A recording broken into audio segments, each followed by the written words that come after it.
Hello everybody, I'm Meso, and welcome to some long-awaited 2019 LEGO breaking news. Today, I am going to finally be talking to you about the first released pictures of what I have dubbed hashtag LEGOverwatch 2019, aka the LEGO Overwatch sets that are going to be coming out. Let's get hashtag LEGOverwatch trending, please, and thank you. Anyway, enough of my spiel, onto the sets. So Target is actually the place to have first released these images, which is noteworthy because they were the first ones to release these set names and prices, as well as set numbers for Overwatch and a bunch of other themes as well. It was found via BrickSeek, the Target inventory checker. So it's kind of funny that they're the place to show the pictures too. It's a callback to Bionicle 2010. The final wave, the Bionicle Stars, was actually found on Target. So it's kind of cool in that regard. For those out of the loop, we're going to be getting 6 Overwatch sets, and now that we know what they're going to be called, as well as some preliminary prices for them on BrickSeek that I will admit seems a little too good to be true. So they might be placeholder prices, keep that in mind, but let me recount the sets to you. We have 75970 Tracer versus Widowmaker for $15. 75971 Hanzo versus Ginji for $20. 75972 Dorado Showdown for $30. 75973 Deva and Reinhardt for $40. 75974 Bastion for $50. And 75975 Watchpoint Gibraltar for $90. And that's wave 1. Only 6 sets, but a variety of price points and set types. So let's go ahead and dig into what these are. And again, those prices may or may not be final. I personally think they are, because they're found on the Target website, the inventory checker. I'm not entirely sure why they would be inaccurate, but other people in TTV have urged me to be cautious with that disclaimer, just so people don't get too disappointed if they end up being more, because usually there'd be some kind of licensing fee associated with them. But like Bastion is 600 pieces, and has batteries, but it's only $50. That seems like a very good price per part ratio. I don't know. We'll see, but let's get on to the sets. Starting small, we have Tracer versus Widowmaker, and this set is fairly basic. It's Tracer and Widowmaker and a payload. That's it. But it's really, really cool. The payload looks awesome. It looks really well done. There's a lot of cool details to it. There's a lot of stickers and, marks put on it to signify, hey, this is Overwatch. And the minifigures are really excellent. Tracer and Widowmaker, they had a short together. It makes sense why you'd pair them up. Tracer looks really, really good. Widowmaker also looks really, really good. I've seen some people being disappointed in her figure. But honestly speaking, other than the colors maybe being a tad bit off, I really don't know what else I could have asked for. The head mold is perfect. Torso print's great. The gun is really well built and intricate. And I gotta say, it's one of the better looking guns out of the bunch. We'll get to those later, but this is a really awesome set. It's small. There's not a lot to it, but the theme needed a few sets like that. And I think this hits the twin pillars very nicely. Good minifigures and a good build that is actually relevant to Overwatch fans. It gets a thumbs up from me. The next one, Hanzo versus Ginji. Very similar thought process. The Dragons animated short for Overwatch is among people's favorites. It's legendary. It's great. It only makes sense to pair Hanzo and Ginji together in a set. And you even have one of the people in the short that Hanzo was beating up. I presume that's who it is. As well as a little healing pack, which is awesome to see. So we have the altar that Hanzo was at, the swords, and then Ginji to enact their battle. Now, Hanzo looks really good. Basically perfect. I don't really have any complaints. Ginji, he's as good as he could be. And he's certainly not bad. The sword is cool, the printing is good. The headpiece looks good. It suffers from an Iron Man minifigure syndrome, where the head is just really big, the helmet's really big, and it's slightly disproportionate. Slightly. But I fully recognize that's a thing that won't bother most people, and it doesn't even really bother me that much. I just kind of have to notate it, because I like to be as objective as possible in terms of things. But I like this set, and I'm 100% going to be getting it. I find it hilarious that they have Ginji holding the healing thing on one of his on the box art on the side of the box. because of the I need healing meme. I have to wonder if they did that intentionally. I don't know, but it's great. Another awesome set. And again, that's only $20, and you have a fairly substantial build and then 3 minifigures. It's great. Perfect. Next up, we have 75971. And I've completely lost track. Oh, wait, sorry. 972. My bad. Dorado Showdown. Supposedly retailing for $30. Which, again, seems a smidge too good to be true. 419 pieces. That's a really good ratio. Comes with Soldier, McCree, and Reaper. And all 3 of them look great. Now, there are a few problems I've seen some people have already. Namely, their guns. Their guns are very big, they're very blocky, they're very not like how they are in the game. The shaping is there. Like with the Reapers, they got the shape pretty down pat. But the guns have a lot of printing. I think people were expecting like new weapon molds for them rather than brick-built giant, like almost rocket launcher kind of contraptions. But I recognize why they didn't do that, too, because they don't really want to make new gun molds. You know, that was a problem people had when Overwatch Lego was first announced. It's a first-person shooter. I thought Lego didn't do stuff with guns and weapons and, you know, military-themed firearms. And I know no one's gonna say, like, Soldier's gun or Reaper's shotguns actually look like weapons in real life. No one's gonna say that in the games. They don't. They're very clearly stylized. But I can also see why LEGO would maybe even think that their stylized interpretations are a step too far and decided to make them brick-built instead. I think Reapers work a lot better than Soldiers does. Soldiers is kind of ridiculous, just a little bit, and I really hope that it doesn't hurt his stability too much, having that giant weapon. But we'll have to see. McCree is good. I noticed they don't have his BA belt buckle printing, at least not that I can see, which is sad because I really wanted to see the bricks and minifigure printing represented on a Lego set because it would have been perfect. Oh well. And you know, the Dorado truck payload is really well built, and I love because they could have just done that. They could have just done the truck and just kind of left it at that. But they took it a step beyond, and they actually made, you know, the archway that it passes under, and the map, and the little fruit stand, and then they connected the fruit stand to the building, and you can actually put people up on the little archway where they always go to flank or cross over on the actual map. It's really well done. It's a great set. I love it to death, and I'm going to be getting this. I'm basically going to be getting them all. I love them so much. Also, mid-video update. The set pictures are also on Walmart as well.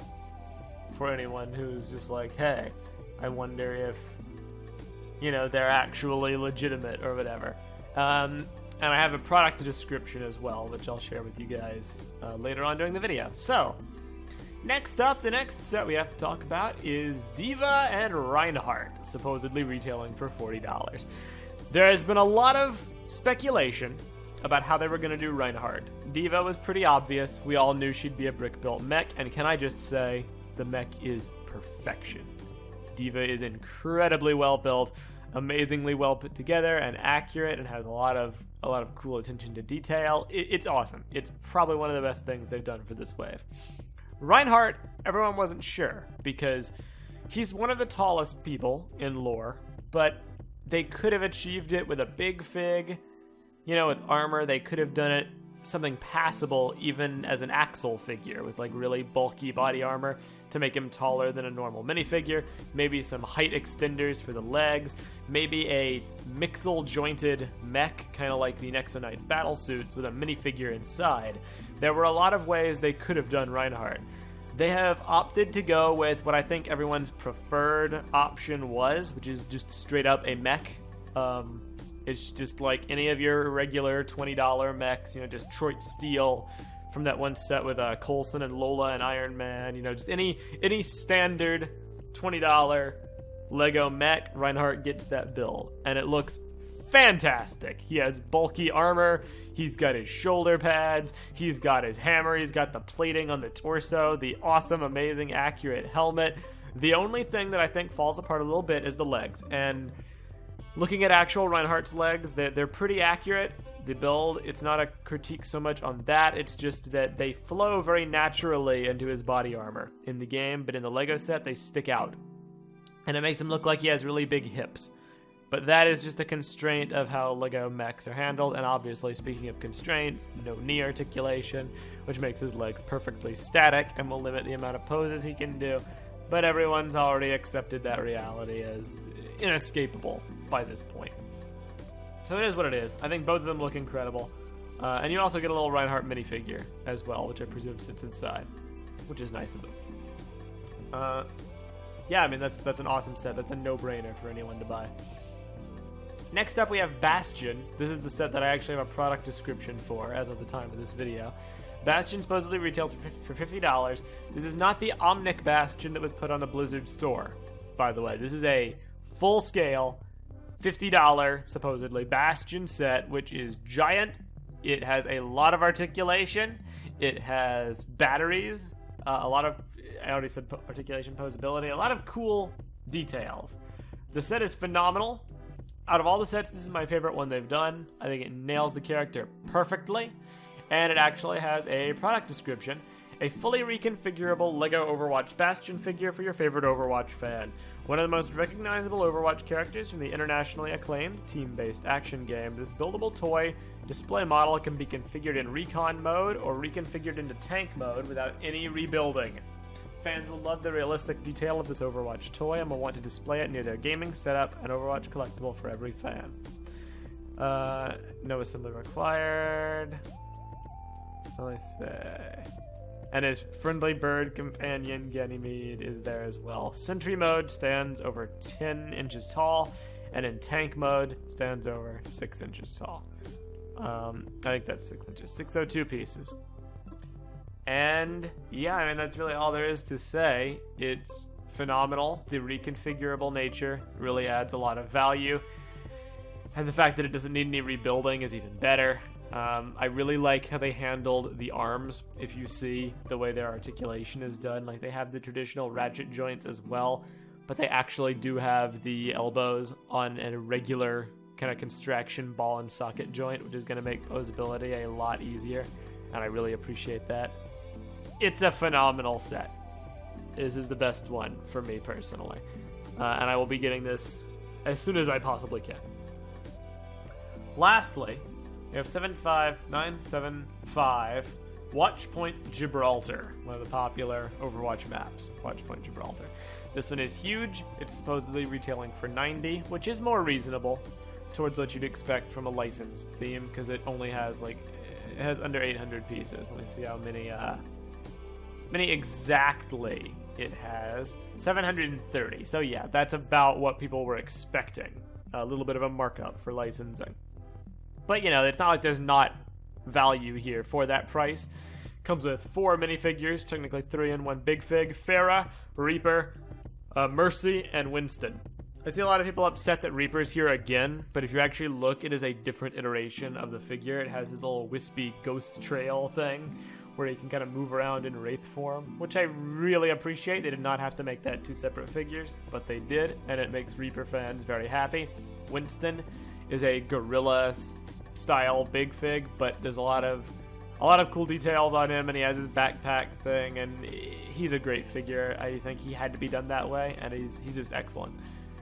And then Mercy is cool. Something about her hairpiece looks a tad off, but I'm not sure what it is. It might just be me. I don't know if you guys know this. I'm kind of picky at times. Something about it looks off. I don't know, but it's still cool. And then Pharah. Pharah is awesome. I see a lot of people disliking her wing build because it looks too spindly or whatever, but I think it's perfect. I think it really highlights the core attributes of the character, and it does so in a way that doesn't break color scheme or aesthetic. It's great. I love it. And it even has the rocket that she can sit inside. It's an awesome set. And Reaper can like scale the launch pad, I think it's called, by holding on to one side and then shooting with the shotgun on the other side. It's a fantastic playset. The rocket build is cool and well detailed. It's a worthwhile purchase for any Overwatch fan. And that's all the sets, at least for Wave 1 that we know of. There were rumors that there would be minifigure packs, but the longer it goes on without that being substantiated, the more I think that it's not going to happen, at least not right away. Will there be a wave 2? I don't know. We should know by New York Toy Fair in February, if not sooner. I love them. As an Overwatch fan, I think they're perfect. They hit the nail on the head with a good balance between being faithful to the minifigure characters while also providing some set pieces from the game. It's not just like generic vehicles. Like, people who don't know Overwatch may just see that as like, oh, it's just a random truck. And like one of them, it's just the Soldier 76's truck. Look at LEGO generically putting vehicles in sets that need, you know, playset oriented features and buildings. But the sets are very representative of the game, the payloads that you have to push to the objective. That is what Overwatch is. Would it have been cool to get a set that has a payload and also a big citywide structure? Yes, but that would have been a ludicrous price point, and we might get that in the future. I don't know. I presume they're testing the waters to see how well the theme does, and for me, it hits every one of my boxes. The big figures, like Deva Reinhardt and Bastion, are just the icing on the cake. Like, they could have made those minifigures scale. It would have been kind of disappointing, because they couldn't have got all the details put in, but being minifigure scale is still cool. Maybe they'll do that in the future, but I'm immensely happy that they put in big versions of these characters. I almost couldn't get my words out. I'm so happy. And I think all 3 of them are executed wonderfully. That's pretty much all for this video. We finally have hashtag like Overwatch pictures. Please, all of you, share your thoughts in the comment section below, what you thought of these sets, and stay tuned because I'm sure we're going to be discussing these in much greater detail on the BrickFeed podcast this week. Thank you all for watching again, and I will see you all next time. Have a good one.